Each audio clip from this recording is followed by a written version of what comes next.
The only request we've ever received in our box for suggestions for a talk on Sunday was a question, why don't you ever read anything from Krishnamurti? His writing is so clear.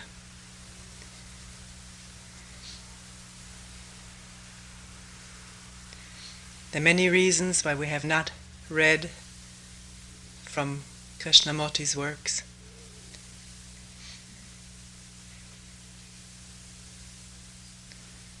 Anybody can read them. They need to. And one of the core aspects of the teaching is that no authority be made out of the teacher, which happens so easily when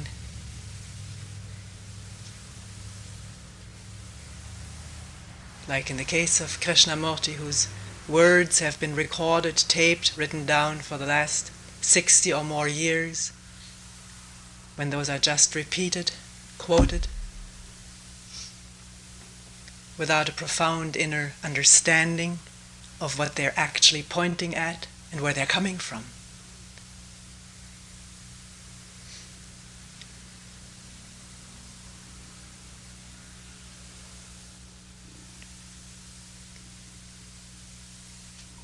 Also, Krishnamurti has repeatedly requested that there be no interpretation of his words.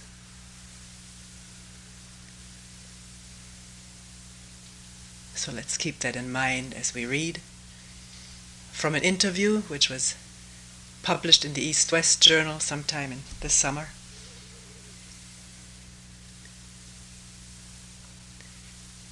At one point the authors say that they went to a talk in New York with notebook and pencil. They do not say how they went to the interview. So we don't know whether this is taped material or just written down as the interview proceeded, in which case there may be errors. This thing is in three parts. One part is the author's personal reflections upon how they came upon Krishnamurti, his talk, his writings, and another part is a brief biography from which we will read certain parts, and then the interview itself, where we also have cut out a few sentences or paragraphs. You're free to borrow this, or maybe we'll make copies of it if anybody's interested.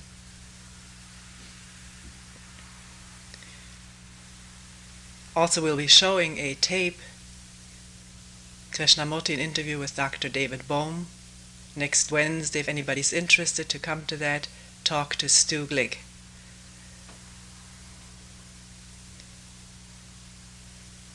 The big bold heading here says, I don't believe in anything. I'm going to give this signal here.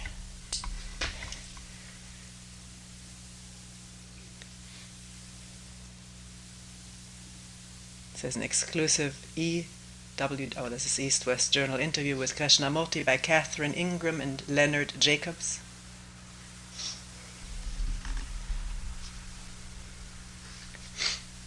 Since first hearing his name, says the author of this written thing here, and the many adulatory comments about his teaching, I had gained a definite skepticism about Krishnamurti and his message. He had seemed to be yet another Indian guru who had the usual criticisms of Westerners, which was of little interest to me. So in spite of the many encouragements to see Krishnamurti and to read his books, I had escaped the enchantment. I had maintained my distance. Nevertheless, when the second volume of his biography arrived in our office, I thought it was time to finally discover something about this quiet and reclusive man who for over 70 years had influenced so many thousands of people. And after reading this book, Krishnamurti, The Years of Fulfillment, by Mary Lutyens, I realized that this man was not the usual spiritual teacher from the East. He is hardly the guru which his name seems to imply, In fact, Krishnamurti is a very simple and humble man who has a brilliance and perceptiveness shared by few others. My next step in discovering more about Krishnamurti came when staff member Catherine Ingram contacted his secretary in anticipation of his upcoming talk in New York City. Not knowing that he rarely grants personal interviews nor cares much for the media, she asked for an interview with him for East West Journal. He agreed to meet with Kathy and me at his hotel room in New York, and my curiosity became even more intense. In preparation for the meeting, I read through a number of Krishnamurti's writings and discovered a most unusual teacher. He deals with the common aspects of human problems. The themes of his talks, many of which have been transcribed and published in book form, are the limitations of the human experience, the constant chattering of our mind, the ongoing experience of fear, and the rarity of true love. These could be topics of a clergyman, philosopher, or sage. They are also very real concerns for all sensitive human beings. His most consistent message has been that there is no path to truth. Quote, "Truth is a pathless land. Man cannot come to it through any organization, through any creed, through any dogma, priest, or ritual, not through any philosophical knowledge or psychological technique." And his approach to discovering truth is through the dissolution of concepts and images. Now this is what the writer of this article says: putting no thought between the observer and the observed, which is not the teaching. The teaching is that to see that the observer is the observed, and that in truth there is neither observer nor the observed. But not to put no thought between it. It would remain then the observer and the observed, this dualism, this schism, this gap between me and what I perceive would remain intact. I just don't put any thought in between it. This is misunderstood. But even this technique is not his technique. Krishnamurti really has no technique. He feels that regardless of the apparent developments of the material aspects of modern society, we humans are practically the same in relationship to our psychological development as we have been for the past 30 or 40,000 years. We still experience conflicts, jealousy, suffering, loneliness, fear, and confusion. Only through individual transformation of consciousness will we effect any substantive change in the world. These concerns are also those of many of our readers and staff, so with notebook in hand and questions in my mind, plus a continuing degree of skepticism, I went to his public lecture in Madison Square Garden in New York City. On April 10th, in the midst of a torrential downpour, over 3,000 people turned out to hear this very simple man, seated in a plain, straight-backed chair, talk about love, fear, and freedom. Without theatrics or drama, Krishnamurti managed to captivate his audience with his brilliance and peacefulness, but this was still a general and somewhat impersonal talk, apparently similar to other talks he has been giving for the past 50 years.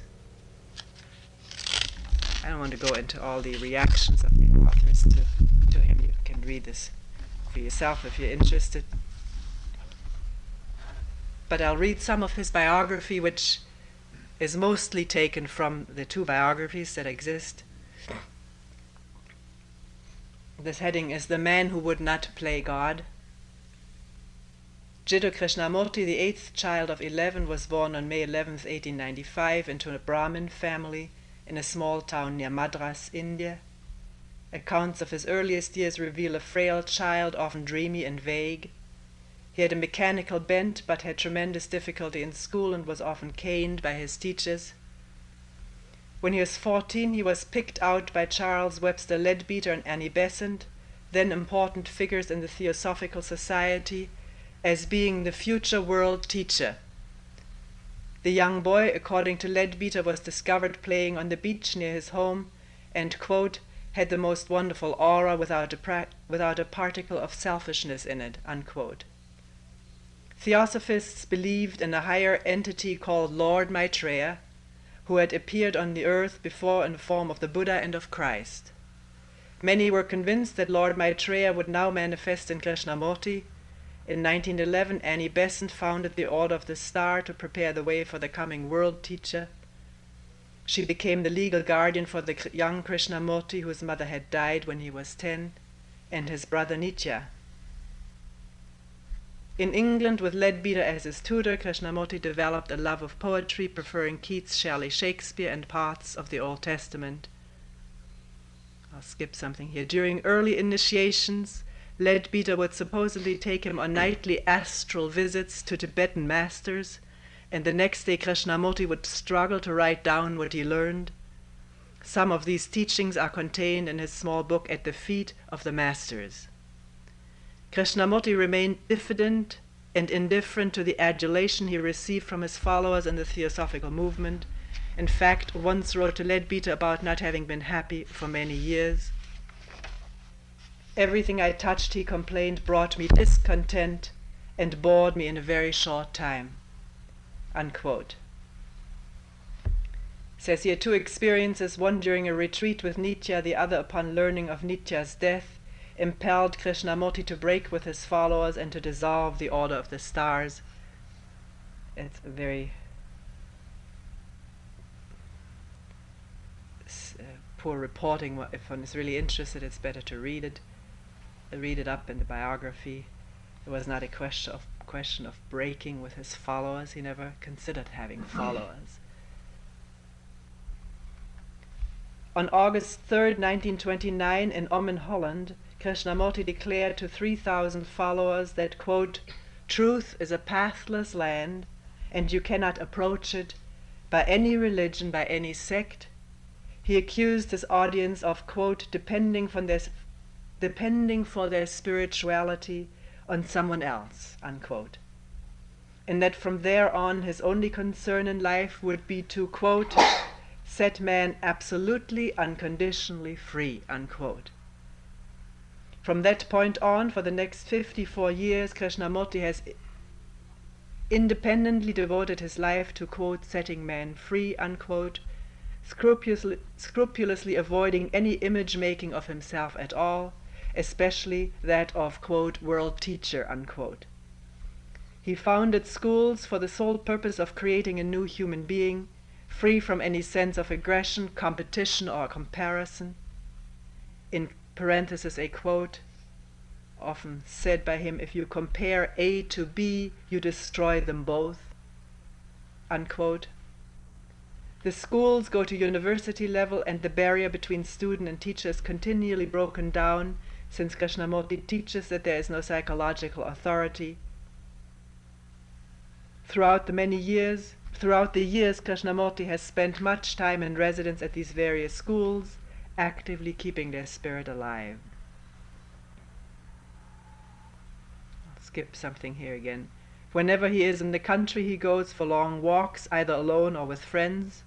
This contact with nature, in fact, seems to be essential to understanding Krishnamurti, who once said, quote, when you lose contact with nature, you lose contact with every human being, unquote. Krishnamurti does not consider himself a guru, nor does he wish to have any disciples or, quote, interpreters, unquote. The only thing he wishes is that the flower of his teaching should not wither away after he is gone. Krishnamurti's basic teaching is freedom, freedom from authority, both inner and outer, freedom from fear, from conditioning, from the constraints of time, freedom from sorrow. Now 87, he continues to lecture in several continents. His works are recorded in a wealth of books and tapes. Other than his teaching, he says he will have nothing to bequeath except perhaps his watch and some literary manuscripts.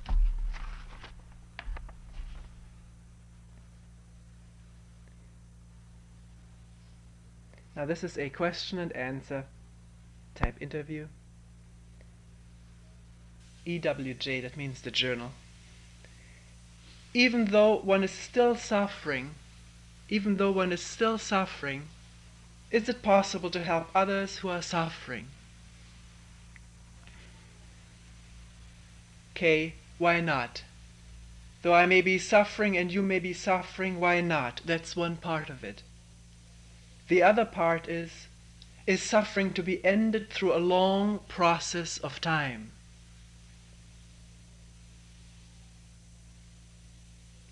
To be completely free, does it take time? Does it take evolution? Is it a matter of progressive achievement?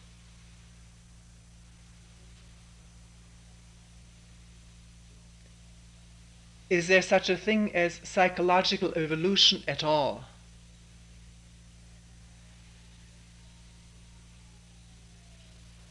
We have evolved through millennia and we think we have reached a certain stage psychologically and also physiologically.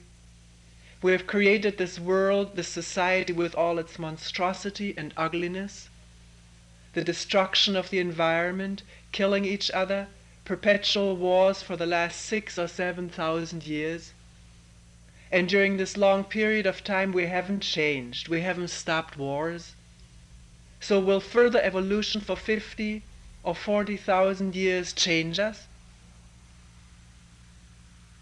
When the 40,000 years before have not?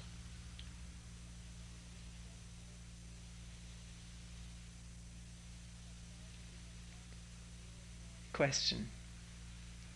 But now that we have massive worldwide communications,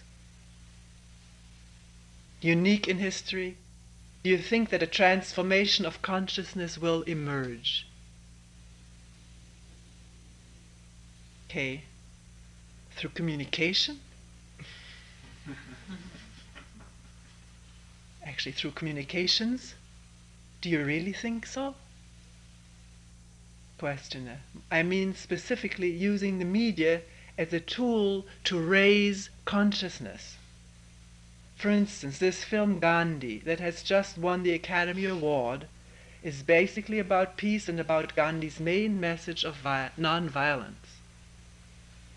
Okay, that's rubbish. Unless you go to the root of the matter, you're merely scratching the surface. Questioner. But perhaps people should be inspired by scratching the surface to then try to go to the root. Okay, inspiration only lasts for a very short while. Very few people ever affect the psyche. Very few. Gandhi is totally forgotten in India. Question. There was an article that said that the Indians were very impressed by the movie, but were somewhat bemused by the non-violent aspect of it. Okay, that's right. He was a very violent man. They're trying to make a saint out of him as the only man who was helping India to be free, which isn't true. There were hundreds. Annie Besant was one. She worked for 40 years helping the country to be free. She's never mentioned. It's also lopsided. So what's the question? Questioner.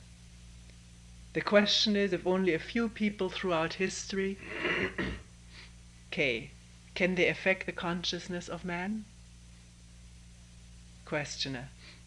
Because as you say, there are many terrible wars, many terrible injustices throughout the world now. How can we change them?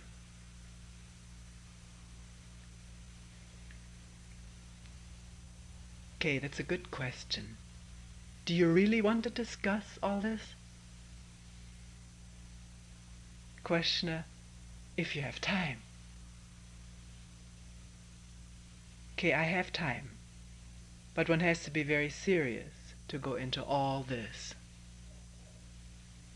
Question. That's our personal work as well as our professional concern, to influence society in any way we can. Okay, I don't believe in influence. Question. What's your motivation then? What motivates you? Okay, nothing. question, but you've been carrying on all these years. Okay, it's a long story. Suppose that you're enlightened and you're asking, how will you affect the rest of humanity? There have been people like the Buddha who have not affected human consciousness. I don't know whether this is what he really said, because he says at other times, Buddha, Hitler, Stalin, they all have affected human consciousness very strongly. So we don't know whether this is what he said at this moment or not. Buddha never mentioned God, but people have created him and into one and worship him. Has any person, however illumined, affected mankind? It's very doubtful. I'm not being pessimistic, I'm just looking at facts. When you look at facts, you can't be optimistic or pessimistic, right? Put the question the other way. Is human consciousness all one or separate? Do you understand? Is it individual consciousness or consciousness of the entire humanity? My consciousness or X-consciousness, what is that? Or what is the content of that consciousness? Belief, faith, ideologies, conclusions, concepts, fear, suffering, loneliness, anxiety, a constant struggle from morning to night till he dies, right? That's a fact. But the rest of humanity's consciousness, whether they live in a small village or in one of those tall buildings, is similar to everybody else's. We all share the same consciousness. It can never be individual. The brain is not my brain. It has evolved through millennia, several millennia, and we have said this is my particular brain, my particular consciousness, my country, my God, and so on. So if one person stepped out of this way of thinking, has it any value to the others, to the rest of mankind?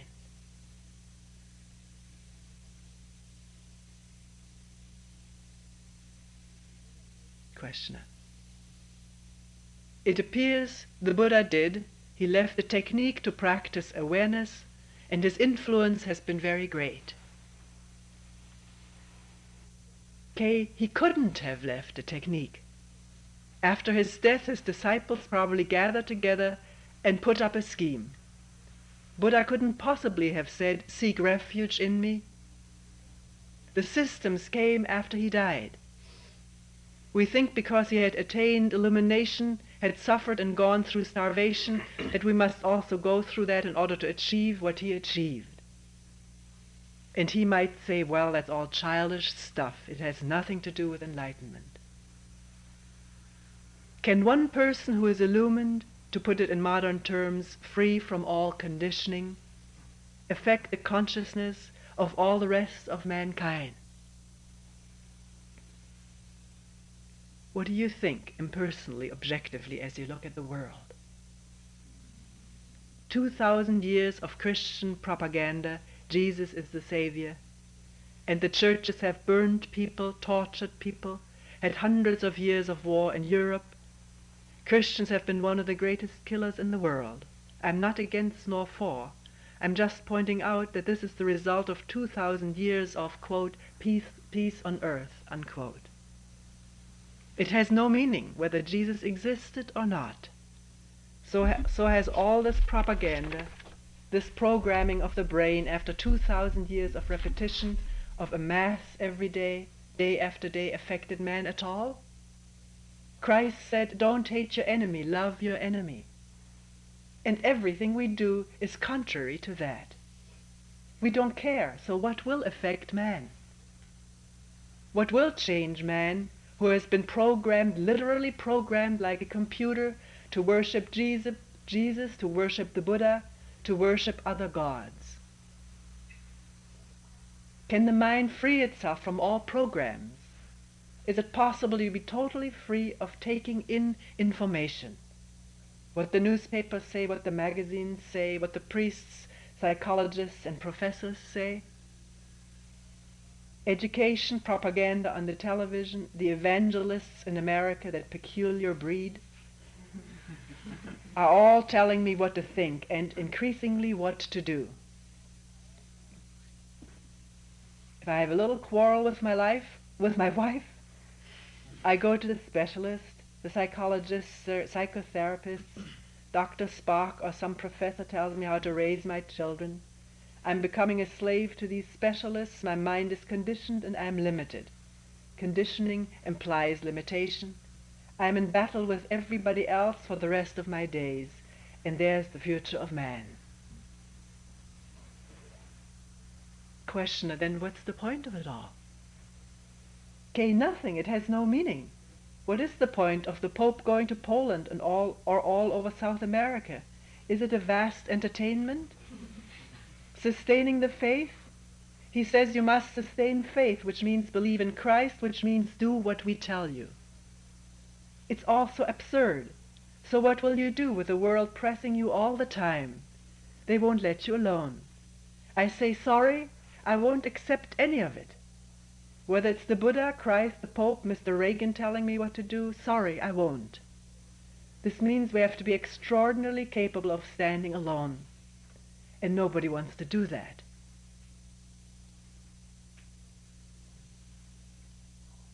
Questioner, do you think there is a truth?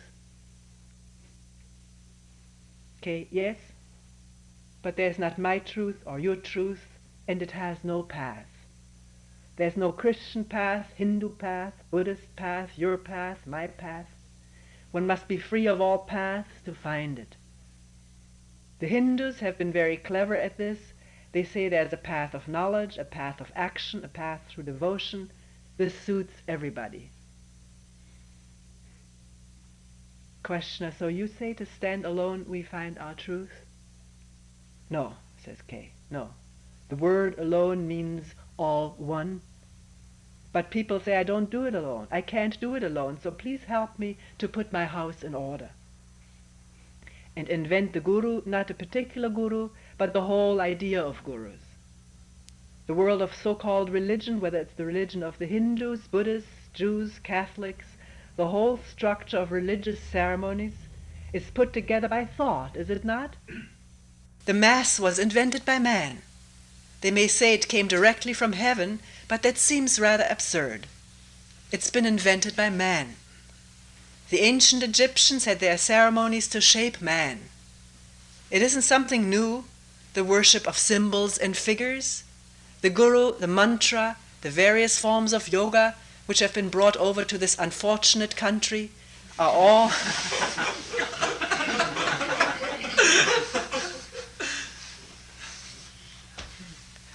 authorities leading you to meditate and all.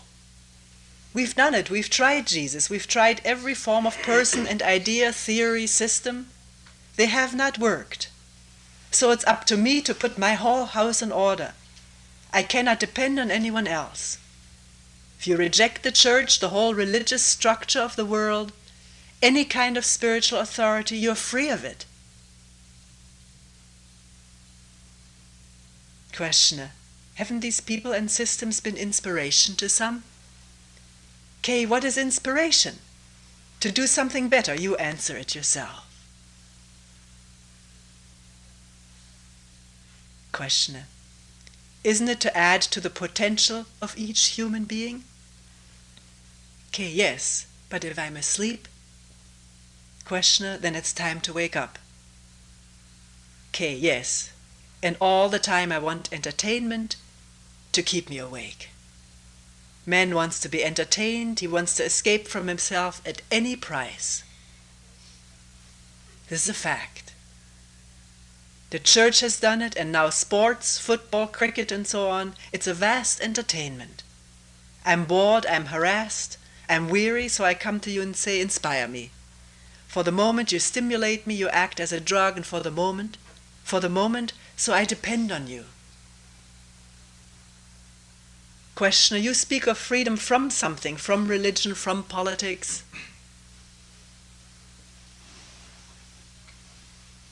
Okay, freedom is in itself, without any motive, not from or for, just freedom. For instance, I'm not a Hindu, I'm free from it. But that's not freedom. I'm free from a particular form of prison, but we create other prisons as we go along. The point is, suppose you've understood and have rejected, negated all this, and you want to help me. There's something unethical, if I may use the word, in trying to help me, right? Do you understand? I just want to stop briefly at this statement, because it's quite shocking to hear. There's something unethical.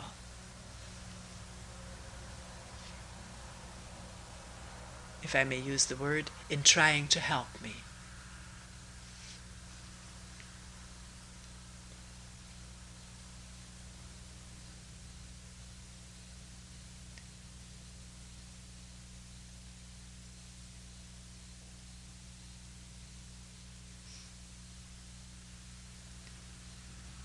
It's an aspect of most religious teaching to help others do good work, save all sentient beings. And here someone says there's something quite unethical, or not quite, unethical. What does he mean?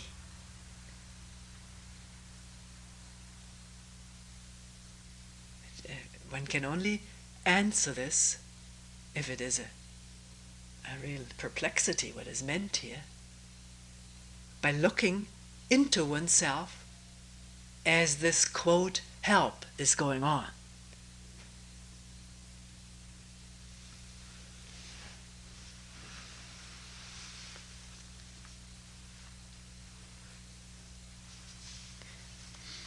I was talking the other day with a person in the office, and we were talking about this very same topic. And he said, if there's not 100% clarity, maybe just 95 or 90%, then that other 10% wants to help someone else.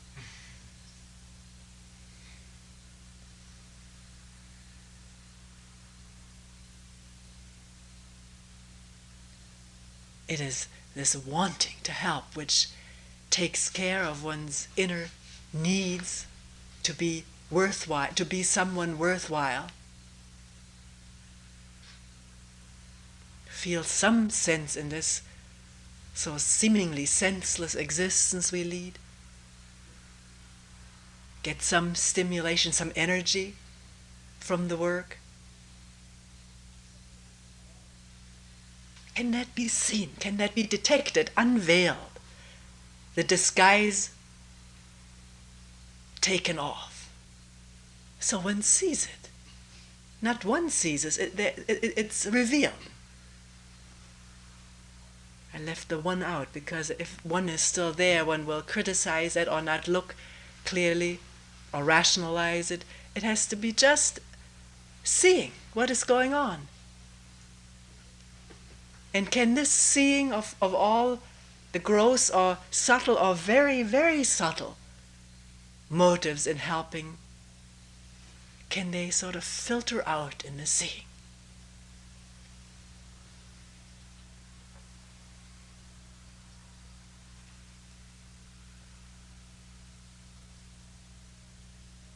So, then there's just this working together. And not immediately the assumption I've filtered this out for all the time to come.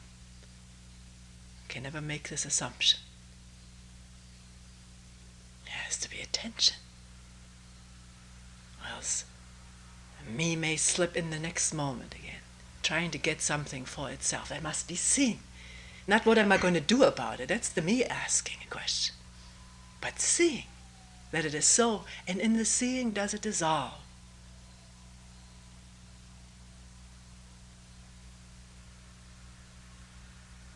So the listening and the talking is free from motive, or is freeing itself of motive in the seeing of the motive.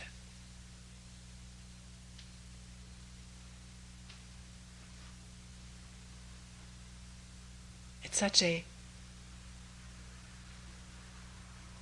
delicate and dangerous situation, because we do have this capacity to see problems in other people much clearer than in ourselves.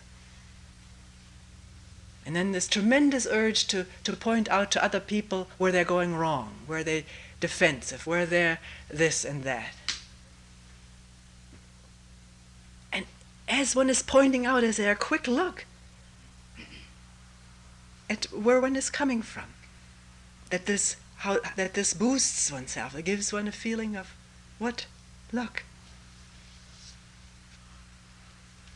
Or is there real openness in discussing this and looking at oneself at the same time? Unless that happens, no, it's not worth anything. Although we once read a letter here of a person to whom something was pointed out by another person who she felt needed lots of help himself. She was angry about this, and later on thought about what he had said, and she saw something in herself, and the anger wasn't there anymore. And she said, anyone can be a teacher. Well, that was her way of working with it. But this other person, did he look too? What it did for himself to point this out to this other person, how good he felt maybe, how satisfied. Also at having helped her. The whole thing, it's all there. I don't have to list it. These are just attempts to bring something into focus. And if one has heard it, it's been mentioned aloud, time and time over, then all of a sudden one does see something. It's the amazing thing. If there's interest to look inside and not just at other people.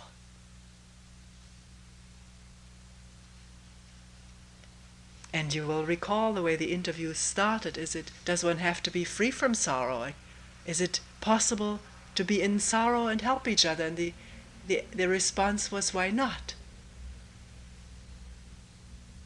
But as one is working together, is there always awareness irradiating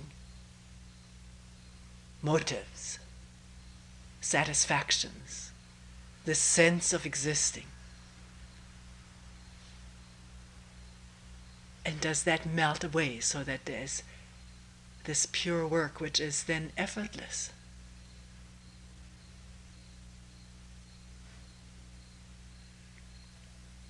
Without wanting to achieve results.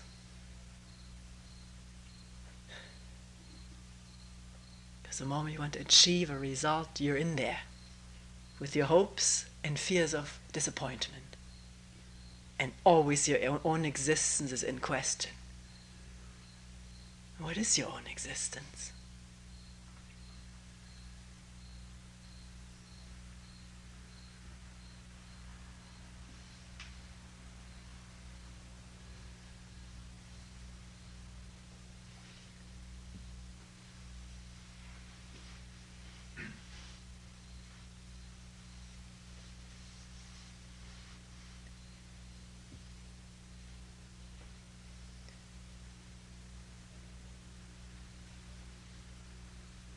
The questioner says, I don't understand why. There is something unethical in helping. Kay says, you are trying to help me. That's your path, but why do I want to be helped? Questioner, because you might be suffering. Kay, suppose I've lost my son, my wife has left me, I can't get the job I want. How are you going to help me? Why do I seek help? Why do I have this craving to go to somebody to ask help? Questioner says, sometimes it is helpful to meet someone who has gone through experiences of suffering. They are an example. Okay, we're doing that now. And how far will you go with it?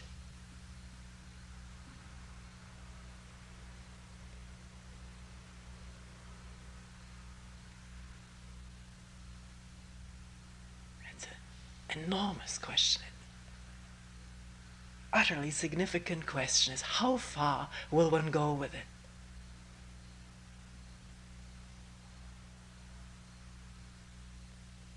With looking, with questioning, attending, not knowing, helping.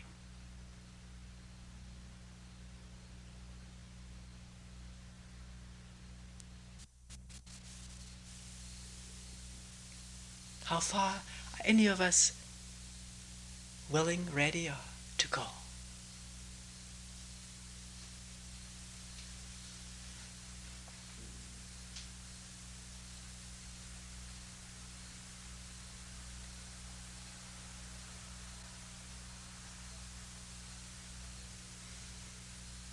The questioner says, perhaps not the whole way, but it can be a comfort. Okay, then what's the point of it? You've gone so far and stopped. What's the point? So when I become an example, that's the worst thing. There have been so many examples of all kinds of idiocies, so-called heroes who have killed 1,000 people in war, and saints who are half demented. Why then do you want help? To follow somebody, look up to somebody? Why? When there's some kind of disease in me, I go to the doctor. If I don't know the direction, I seek help from a police officer. The postman is helping when he brings a letter. In the physiological world, help is necessary. Otherwise, we wouldn't exist, right? We couldn't exist, right? But I'm asking myself psychologically, inwardly, will anybody help me? Man has suffered through time beyond measure for millennia. What will help him to end that suffering?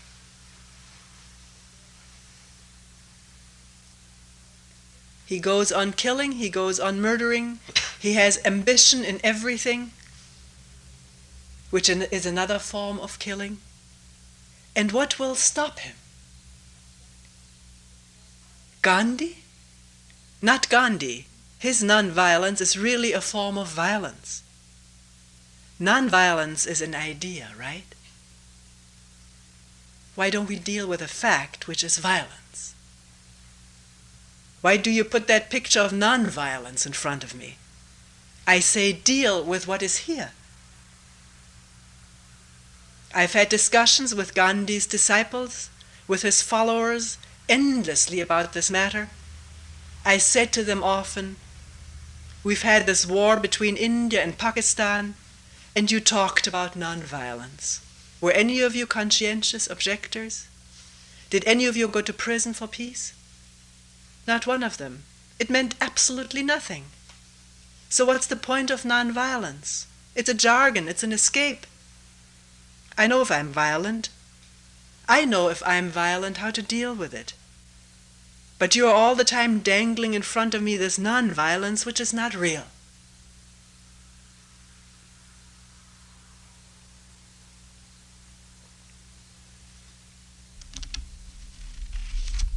Questioner.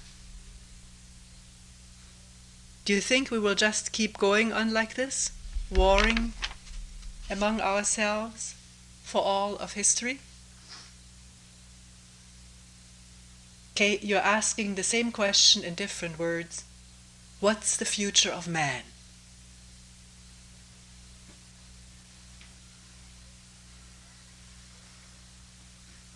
Unless we radically change, listen to this, unless we radically change, the future is what we are now. It's a serious fact. And nobody wants to change radically. They change a little bit here, a little there. If you want peace, you live peacefully. But nobody wants to live peacefully. Neither the Pope, nor the Prime Minister, nor anybody. So they're keeping up wars.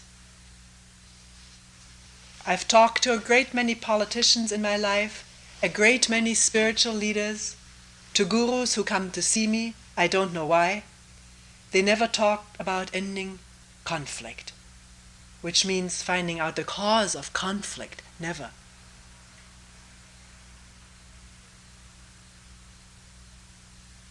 Let's say nationalism is one of the causes. They never talked about it. If the Pope said tonight that the Church will excommunicate anybody who joins the army to do organized killing, then tomorrow he wouldn't exist. They would throw him out. I'm not cynical, I'm just looking at facts. So what will change man? Apparently nothing from outside. No church, no threats, no wars, nothing from outside. Change implies a great deal of inquiry, a great deal of search. Someone hasn't the time, so he says, "Tell me all about it quickly." But one must give one's life to this, not just play around with it. The monks think they have given their life, but they have given their life to an idea, to a symbol, to somebody called Christ. The Hindus have their sannyasis, and the Buddhists have their bhikshus. It's all the same phenomena.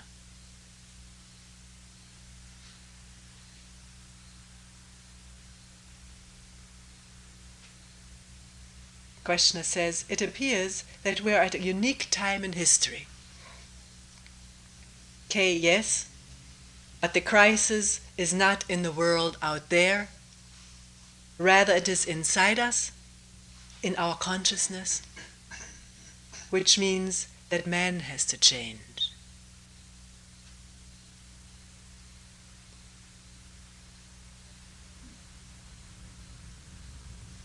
Questioner, has your teaching and your writing made a change?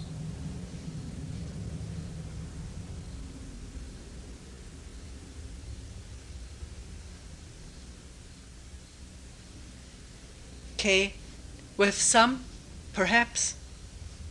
I'm not looking to see if somebody's changed or not.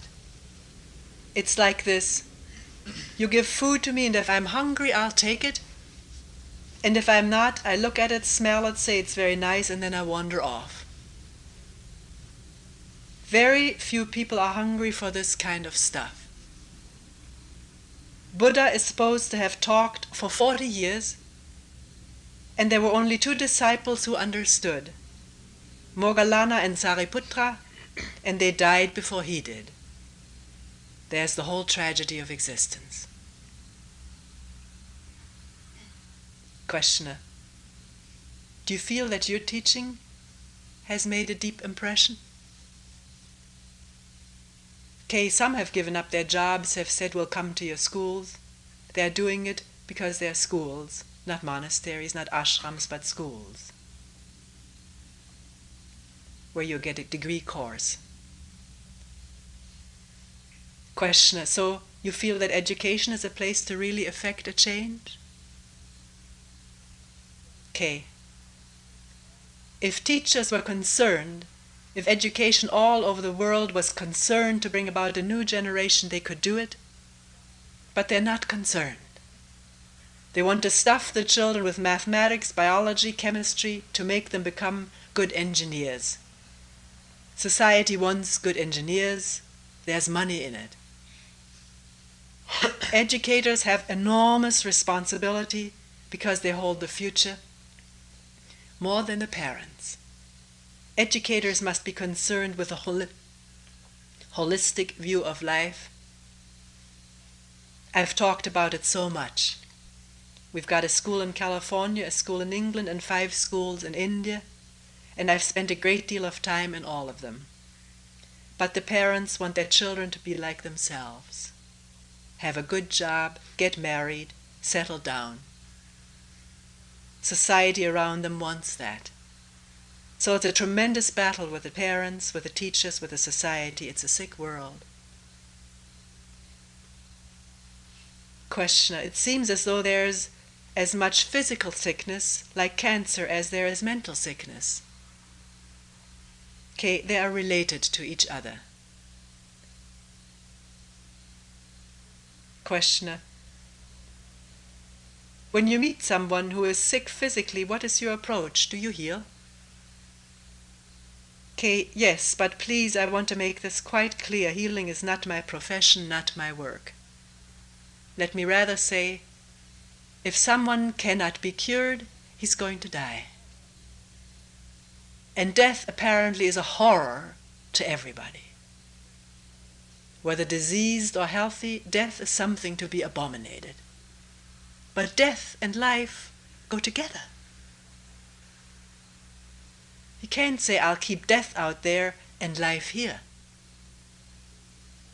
What matters is how you live before death, not after.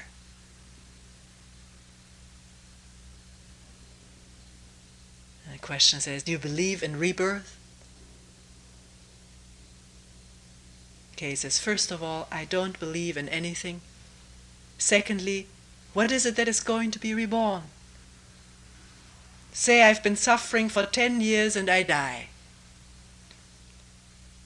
Now will I in my next life go on from where I left off? Is there individuality at all? Is there the ego, my ego, your ego, a spiritual essence, the Atman, the highest principle? Questioner says, perhaps it's just a process. And Kay says, what is that? It's a process of thought.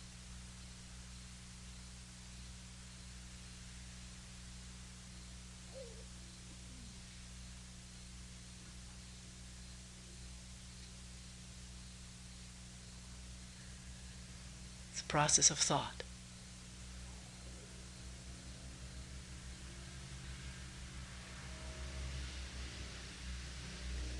There's nothing sacred about thought, nor about the things that thought has created in the churches of the world. They worship it, but it is not sacred. There is something absolutely sacred, but you can't pick it up casually. You can't just believe. Do you understand?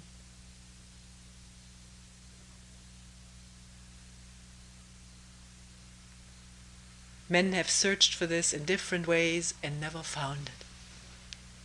They have given their lives to it. It can't be found in an afternoon conversation or reading a book or going to some fanciful meditation. If you don't find it, what's the point of all this? One has to work on this for years to find out.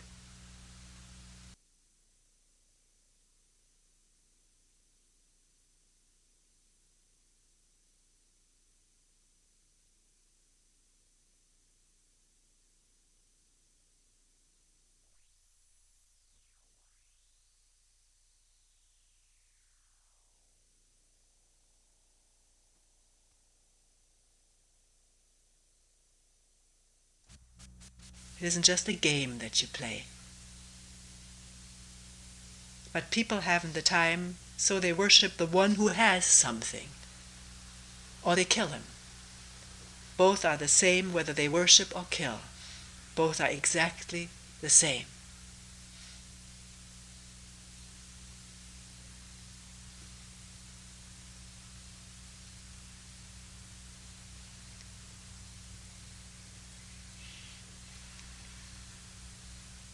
Questioner: isn't there some possibility of transmission between individuals?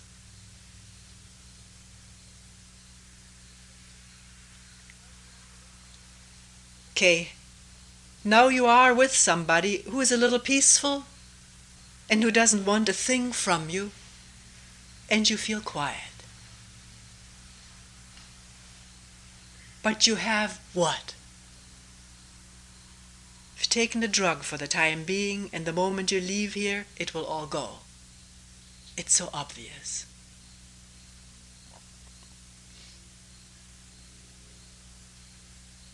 Questioner: but if we're climbing some mountain and we've come to see you because it seems that you are a few steps ahead. Okay, I don't believe in climbing. There's no climbing in this. No, I am this, I'll become that. There's only this meaning what we are right now. Change this, that's all.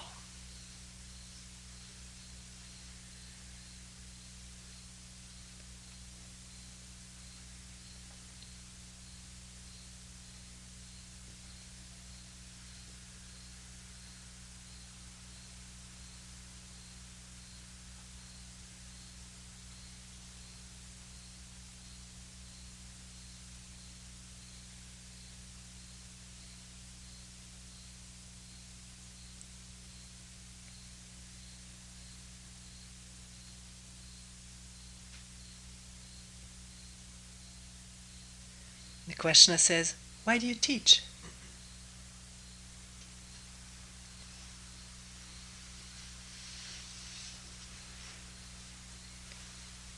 And Kay says,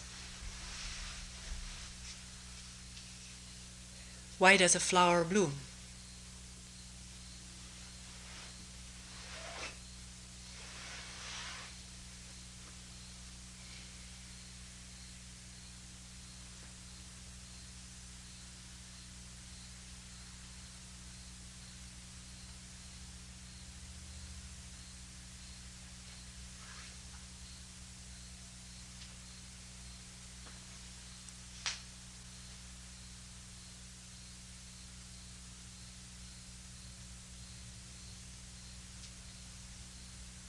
Why does a flower bloom?